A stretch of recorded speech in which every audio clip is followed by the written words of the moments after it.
Hello and welcome to this Dawn Busters Taste Challenge. Last day of daylight savings time for 2018. So the next time I do a Dawn Busters, it'll actually be dawn for real and not just this pretend time.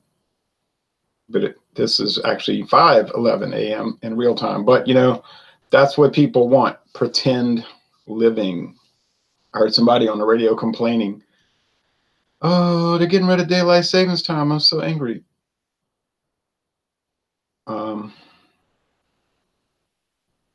You have to deal with the real. Okay, anyway, before we fall back, we're going to look at Stedman Select. Straight bourbon whiskey from Kentucky. Introduced in 2018 by IWA. Really, Sazerac. It's produced by Sazerac for the Walmart. I assume for Walmart only. I can't even find it listed on the Walmart website yet. So new. Versus, I don't have too much left. Kentucky. I have enough Kentucky Tavern left for what, 3 taste challenges. Kentucky Tavern, introduced in 1903. They're both aged 3 years. Created by James Thompson, who founded Glenmore Distillery in Owensboro, Kentucky. Glenmore's operating today, but only as a bottling plant. They don't apparently produce any liquor there. See, it says bottled by Glenmore, but this is of Louisville, Kentucky. Louisville, I do believe is only a production bottling facility also. I'm not sure about that. But I know Sazerac's main 2 distilleries in Kentucky are Barton and Bardstown and Buffalo Trace in Frankfort. All right. This is a liter bottle and it cost me $10.99. Okay. Kentucky straight bourbon whiskey.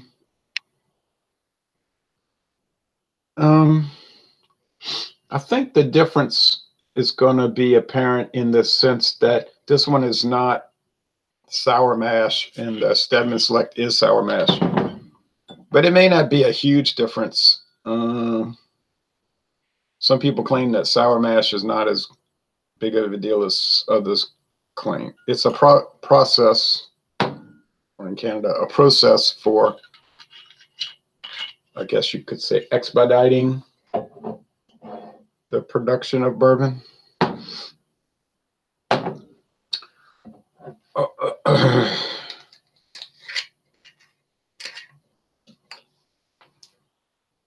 Okay, gotta watch this because it pours so fast.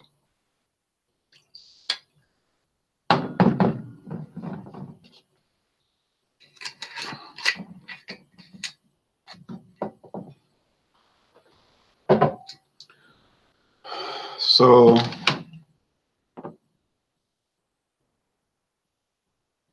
it's about an equal amount. I usually can't get it quite right, but I did today. Nice little alcohol eggs.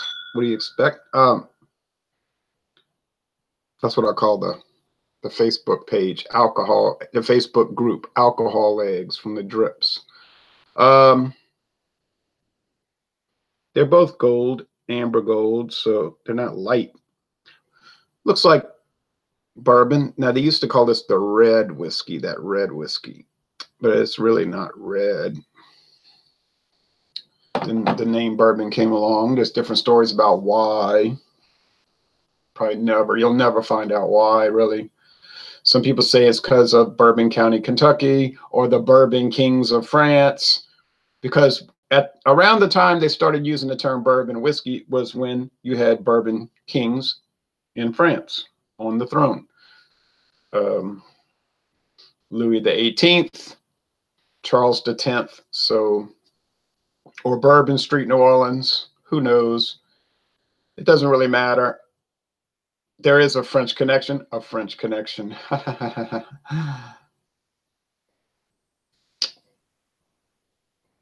but there really is, because Kentucky and Louisiana were all, that was all, that whole Mississippi basin, or they call it Mississippi Valley, was the French territory. At least nominally, France had a hard time controlling it or maintaining it because they never could get many people to move over here. But from the Appalachian Mountains west to the Rockies and down along the river to the mouth of the river was Louisiana, founded by France under the rule of, really, in all honesty, the disastrous Louis XIV, reign of Louis XIV, king for 72 years, helping to ruin France with his exorbitant spending, incessant military adventures, which always ended in failure, or almost always, but practically all the time. But but there's that French connection in Indiana, Terre Haute, and in Kentucky, and of course in Louisiana.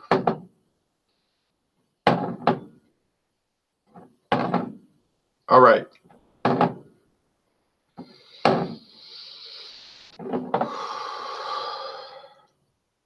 Here we go. Oh, the price was $19.95 for the Stedman Select, 1,750 milliliters. $10.99 for the Kentucky Tavern, 1,000 milliliters. So both value price, but good, probably okay.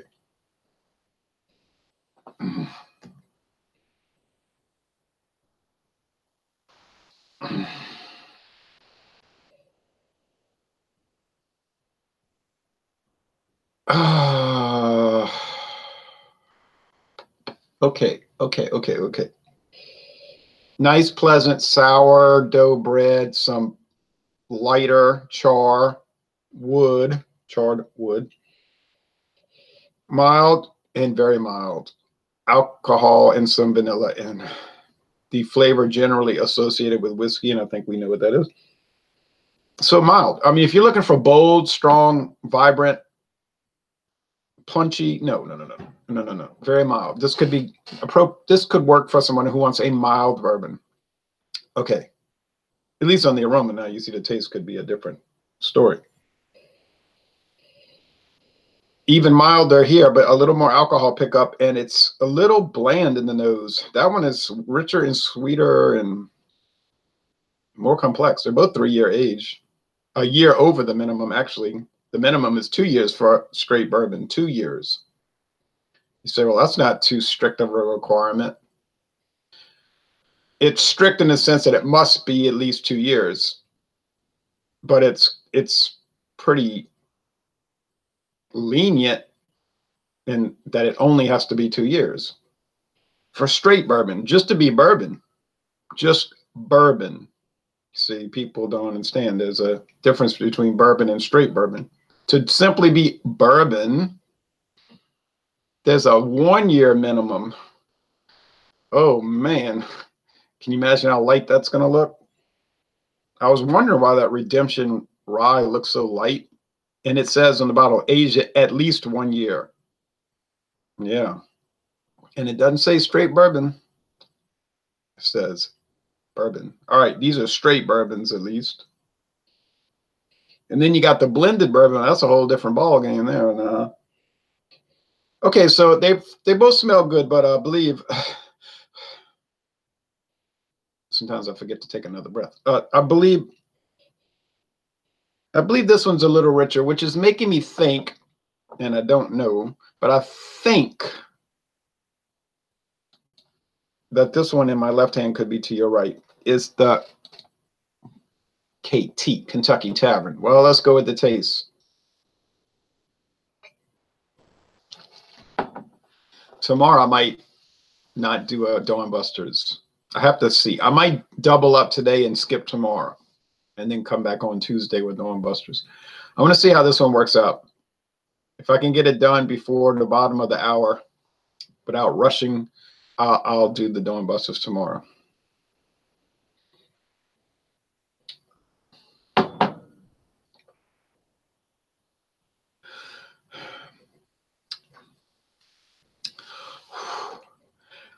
I said there wasn't much wood in the flavor and the aroma, but there's a lot of wood in the taste.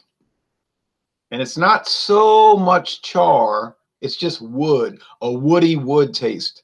That sounds like a ridiculous descriptor, but I think it's appropriate because it's just that wood.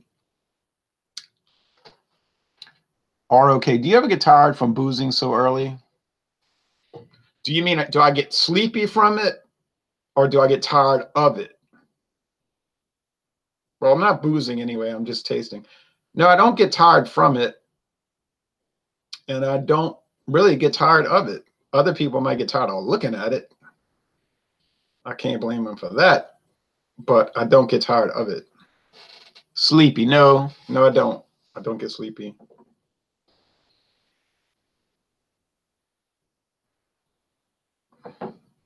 Anyway, I'm only tasting little bitty bits. Golly. This one over here is even more woody attack than the other one. I don't think these two use a heavy char necessarily. It must be a medium with char, you know, whatever those layers are called. They have like layer levels. I know that the thickest layer is called alligator char. Is that an official term? Or is that just a term people use colloquially? This I do not know. But I don't think they're using alligator char because you get more of that charcoal and not just all this wood. What's the key to being a responsible alcoholic? You'd have to ask an alcoholic, I guess. I don't know if you could say they're being responsible. Maybe you could say they're managing a life problem within certain parameters, but yeah, we'll call that a problem. Problem drinking. Okay, yeah, a little sweet. Over here, a little candy corn, you know, you get the corn because, well, heck, they're made out of corn.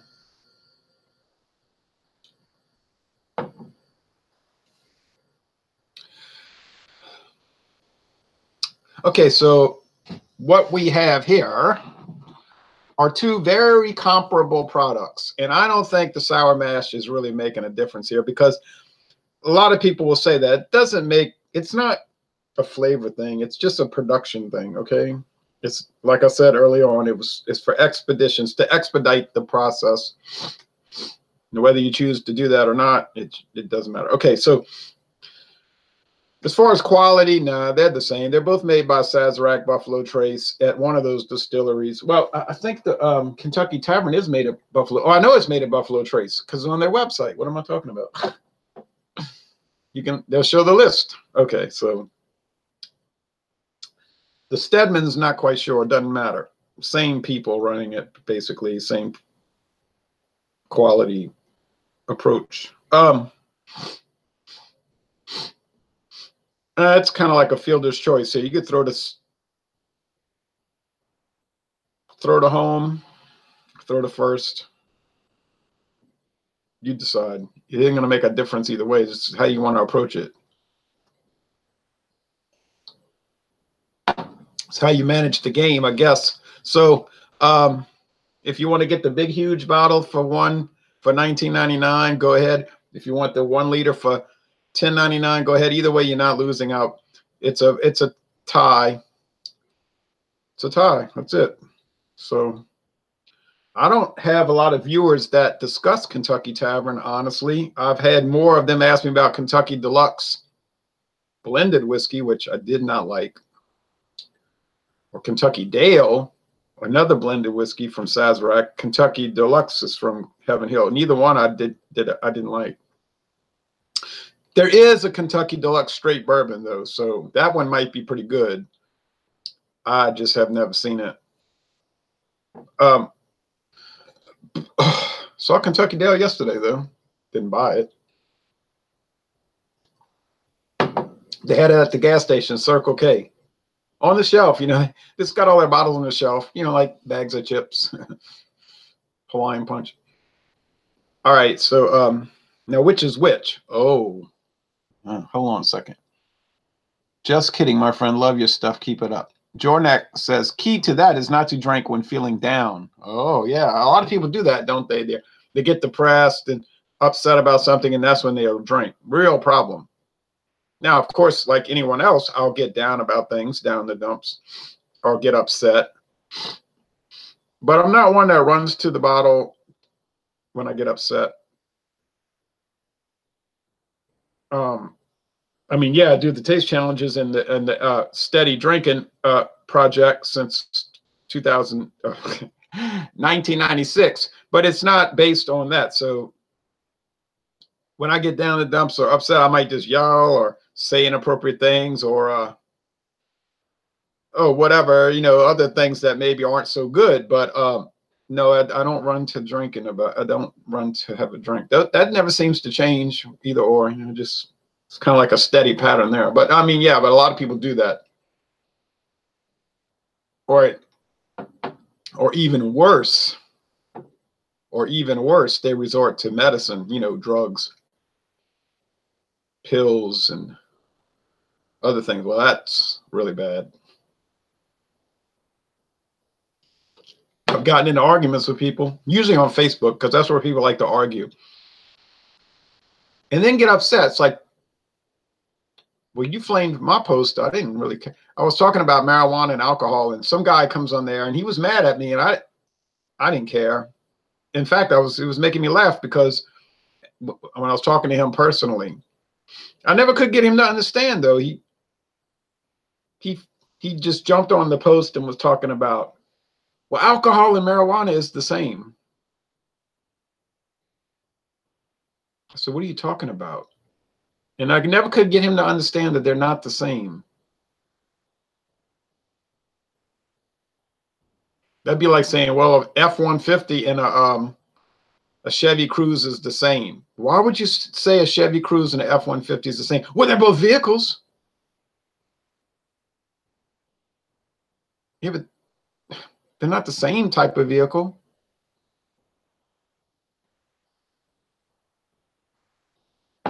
And he just kept going on and on and on with an incorrect approach. And I finally told him, I said, let me try to simplify this for you. Well, he got mad when I did that. That blew him up. But it seemed like I needed to simplify it because he wasn't grasping the concept. I said there's no other way to get him to understand unless I make it an elementary approach. I'm sorry. I thought the inverse was true. Drink when you feel, well, it might be for you. I don't think I've seen Kentucky Tavern here in Central Ohio, says Jeff Knapp. Walmart doesn't sell liquor here, so no Stedman Select. Oh, yeah, it's too bad. Louisiana is ultra conservative in some ways, in more than one way, but very liberal in other ways, like with alcohol laws, you see. So with those kind of things, you'll find it's much more liberal, like drive-through daiquiri shops, things like that, you know. But with other issues like how to construct public school systems, you know what I mean? So there was a different approach. A control of private property as it concerned public access services, you know, like say running a hotel or a restaurant. There was a more conservative approach, or we would say a classical liberal approach, sort of like the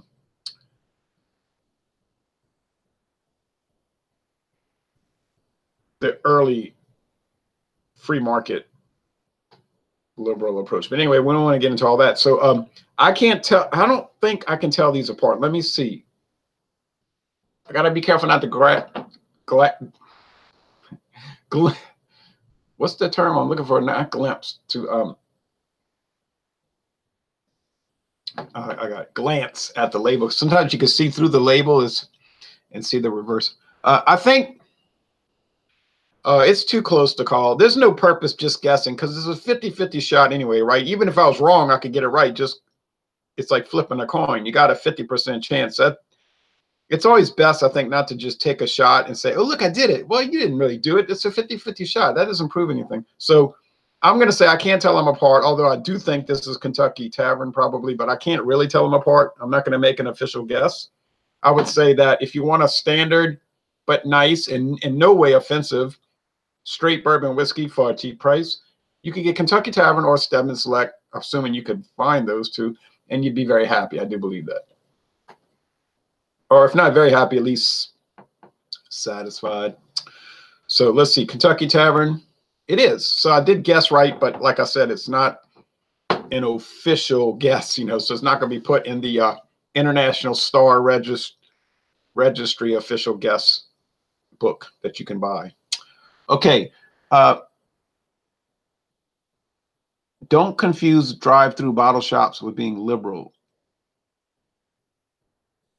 That's conservatism, letting everyone work and do their own thing. But when I used the term liberal, I was talking about classical liberalism. You know, like your Adam Smith, Edmund Burke, Thomas Jefferson approach, you see, Jefferson Davis even approach. You know what I'm saying? The old time, not the modern Marxist Leninists, what they call liberal. That's, see, these terms have changed over the years. And a lot of people throw those terms around, but they don't know the origin of them. So it's very confusing. I try to educate people on Facebook, which is almost impossible, but because they have formed ideas, you see. But they'll talk about the Democrats, but they'll talk about the Democratic Party in 1840 and portray it as though it's the same party in 2018. When in reality, they're polar opposites. It's the same party officially, but in reality and in philosophical approach, they are not the same in any way. So I was trying to tell some of these neoconservatives, usually they're neoconservatives, you know, Republican neoconservatives. I was saying you can't compare the two because they don't work. There's no. But they're not educated particularly, so they don't understand. They just copy and paste memes or forward or share these placards, you know, political placards, so they don't know. I would say 99% of the people posting, they don't know. They don't know. Now you could say, well, why don't you argue with them? And you can't argue with them because they don't know anything. You see, how do you argue with somebody that doesn't know anything? Except very basic, elementary, and I mean basic. So it's difficult to counter that. So I don't counter it generally. I just scroll past it and say, oh, well, another one of those things, you see. So that's what I'm talking about. That the words mean the meaning of the words change, you see, over time. But people that they don't really understand it, like the word prevent in the Bible, prevent. I was reading that this morning. I'm not going to go grab it. It was in Psalms. But remember, these were translated into English like in the 1600s, 1500s and 1600s. So when they used the word prevent, then in England, say in the 1600s, it would be the same as the word today, preceded. Okay. That something preceded something, came before something. Now today, no one would think the word prevent would be preceded, right? You wouldn't say, oh, well, Kentucky Tavern prevented Stedman Select. No, today we would say Kentucky Tavern preceded Stedman Select in its introduction, because this was 1903 and that's 2018.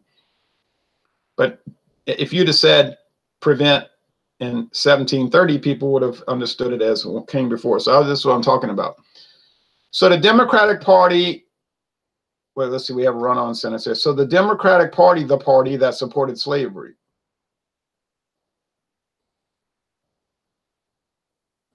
Yeah, that sentence doesn't make any sense, ROK, because the Democratic Party never officially took a position to support slavery, so I don't know what that means. The Democratic Party which remember, it used to be called the Republican Party. The Whig Party never did take an official position on slavery. Now, the Republican Party of the 1850s did take an official position because they said they opposed the spread of slavery, but they never officially said they wanted to outlaw it. Now, later on, when the war against the South started, yes, but that's later. All right, Jeff Knapp says, speaking of Thomas Jefferson, I've been sampling some Madeira recently and quite enjoyed it. Reviewed your reviews on it as well. Right. That was his favorite wine, right? Madeira wine. But from actually Madeira, Portugal, right? Thomas Jefferson drank the actual Madeira from Madeira, Portugal. There wasn't, but didn't they do some home venting back then also, make their own wine, and maybe they tried to mimic Madeira, so that could have been the case. They didn't have Taylor Wine Company in, they didn't have Taylor Wine Company in 1801. But they did have it in 1880, but so that statement that ROK made, the Democratic Party, the party that supported slavery, that's a perfect example of what I'm talking about, the type of things you'll see on Facebook with modern Republicans, the neoconservatives, because they'll say they'll hear it, and then they'll just keep repeating it, see, so they don't know. And I've had to talk down some of them and say, no, no, no, no, no. They've never shown me that I was wrong because they don't know anything. So how could they show me I was wrong? You have to have some education, some knowledge. And I'm not some great educated person that knows so much. I'm not making that claim. I'm saying I know more than ABC though. But if you're looking at politics from an A, B, C, D, E, and you probably never even got to F yet, all you know is A, B, C, D, and E. What you gonna talk about? That's why you got to put cartoons on the internet all day, because that's the level that you. And I'm not picking on neoconservatives, because my liberal, meaning today's socialist friends, the socialist friends, that's what they do. Put memes on the internet all day long, and they're very basic, A, B, C, D. And if you try to challenge it, they get so angry. Well, of course they're gonna get angry. They don't know anything. What do you suggest should happen in the States? What do you suggest should happen in the States? I suggest a lot of things should happen in the States. I don't understand that question. I guess people should go to work hard, be honest. I mean, be responsible in their behavior in the States. And I assume you mean the United States, in the US. Or you mean in the United States in general? Well, what I just said. So it's a broad question, so I gave a broad answer. Okay, well, that's it for this. So I do think I could do it in less than 30 minutes tomorrow with the Now tomorrow we're going to get into Canadian whiskey, and we're going to get into Black Velvet Reserve, 8-year aged, against Canadian Royal Canadian. Now, Royal Canadian is such a basic item. It's aged what, about 3 years. It's the minimum. It's a very minimum item versus Black Velvet Reserve, age 8 years. But will it make a big difference? See, I'm not too impressed with Black Velvet or the Black Velvet Reserve. But I don't think Royal Canadian is too terrific either. Now, there is a small batch Royal Canadian, came out about 8 years ago, a small batch, a much more expensive item. But I have no access to that. I've never seen it in a store around here. So that would be more appropriate to put up against the Black Velvet 8-year. But I have a funny feeling. I have a very funny feeling.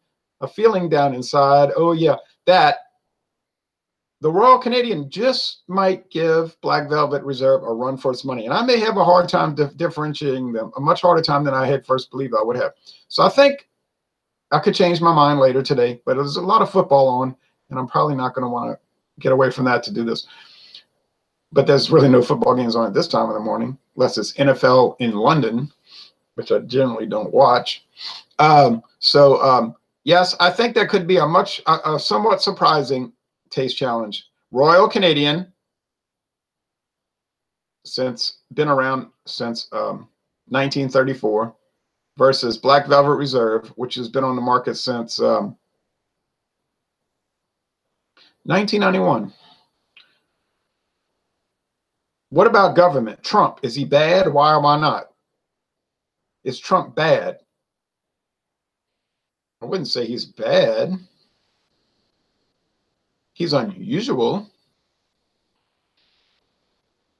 I don't agree with many things many positions he takes, but I would not use the word bad. Check out Canadian Club 100% rye sometimes. It's delicious and inexpensive.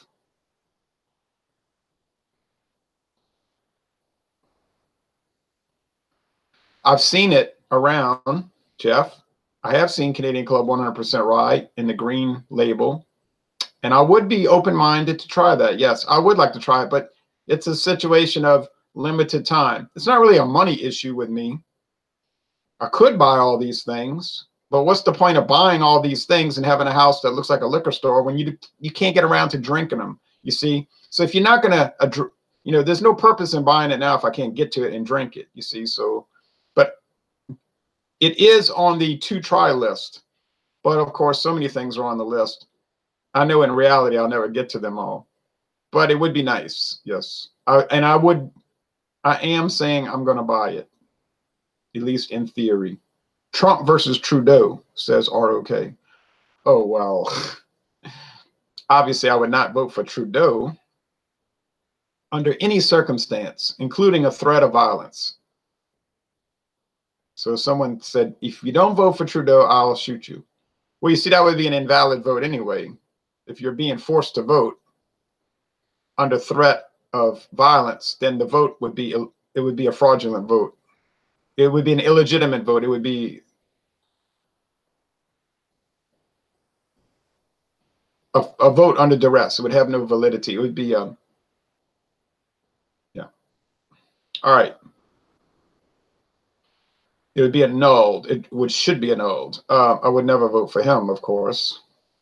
It'd be like a treaty signed under duress.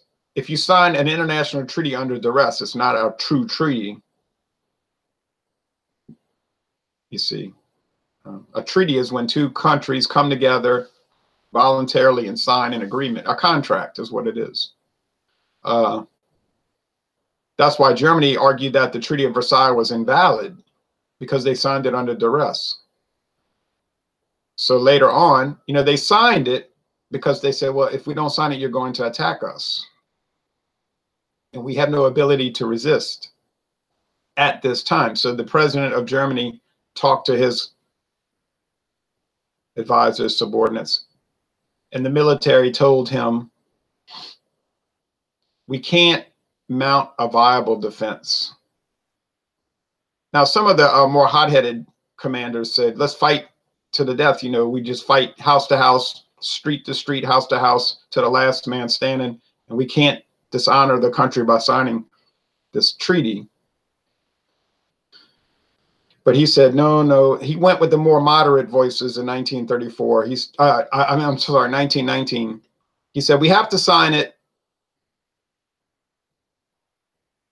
to buy time. And we're signing it under duress. So in other words, it's invalid anyway.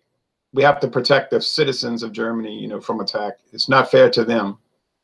So they did sign the treaty, but they never considered it a true treaty that they were bound to follow. So as soon as Germany signed the treaty in 1919, they immediately began to violate the terms of it because they said it's not valid anyway. They kept it secret, as much as they could. And they said, we will just openly smile and say we agree to the treaty. Meanwhile, we'll build up our army, develop an air defense system, air offensive system, and then put a big emphasis on advanced weapons program. Once we reach a point where we can, let's say, remove ourselves under the burdens of the treaty and then regain the territory that was stolen from the country, then we're going to let the Allies know what we're really about. That was the moderate viewpoint in Germany. Now, later on, when you had more extremist president in 1930, was it 33 or 34? I can't remember, doesn't matter.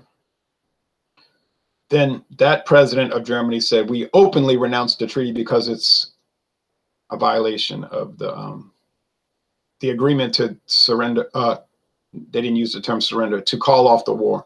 Well, that's just an example of what I'm talking about, under duress. So no, I would not vote for Trudeau. It's like a confession person makes when they're being beaten. Well, or if a prisoner of war claims he fought for the evil side and that the people who captured him are wonderful, like in Vietnam, you know, Hanoi in 1969. No one took those televised confessions seriously.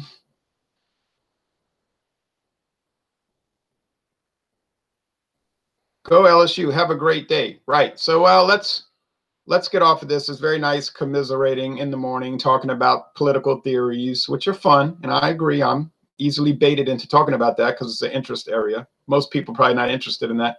So the final word, Kentucky Tavern and Stedman Select, is a wash. There's no winners. There's no losers. It's like what I was talking about, peace without victory, right? This is a true peace without victory. And I don't think you can go wrong. They're both winners. Value price winners, true winners. So thank you for watching this video production. Tomorrow will be much more succinct because of that hard ending. I have to have it 6:30. Have to be a hard stop. There's no negotiation there.